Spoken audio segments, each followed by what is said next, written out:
واقعہ کربلا اور خانوادہ رسول کی مقدس ہستیوں کی شہادت اور سیدنا امام حسین علیہ السلام کی شہادت، یہ جو پورا واقعہ ہے اس کے اندر دو فلسفے آپس میں ٹکراتے ہوئے نظر آتے ہیں۔ واقعہ کربلا میں جن دو سوچوں کا ٹکراؤ تھا وہ یہ تھی کہ ایک سوچ یہ تھی، اور وہ یزیدیت کے روپ میں آج بھی ایگزسٹ کرتی ہے۔ یہ ایک سوچ تھی جو ایک مختصر سے جملے میں نے کہا کہ طاقت ہی حق ہے، یہ سوچ تھی۔ اس کے ساتھ امام حسین کی سوچ کا ٹکراؤ تھا، اور ان کی سوچ تھی کہ طاقت ہی حق نہیں ہے بلکہ حق ہی طاقت ہے۔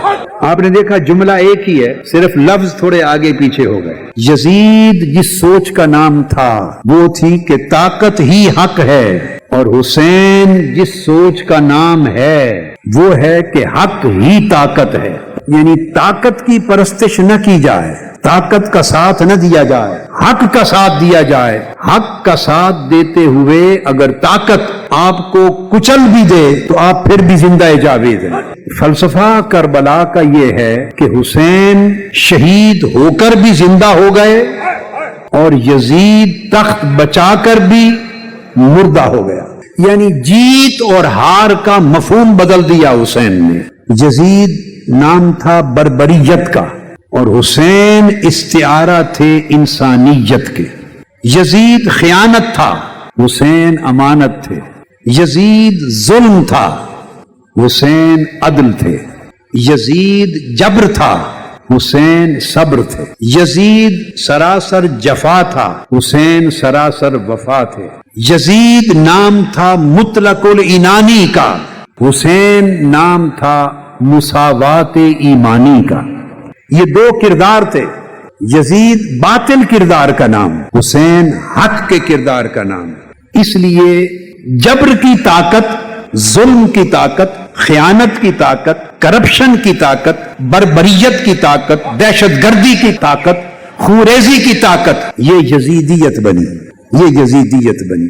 اور صبر کی جرت، عدل کا کردار، امن کی خوشبو، انسانیت کا زیور، یہ حسینیت بنی۔ یزید سراسر کرپشن ہے، وہ سراسر کرپشن تھا۔ اس کی کرپشن کی 3 ڈائمینشنز تھی۔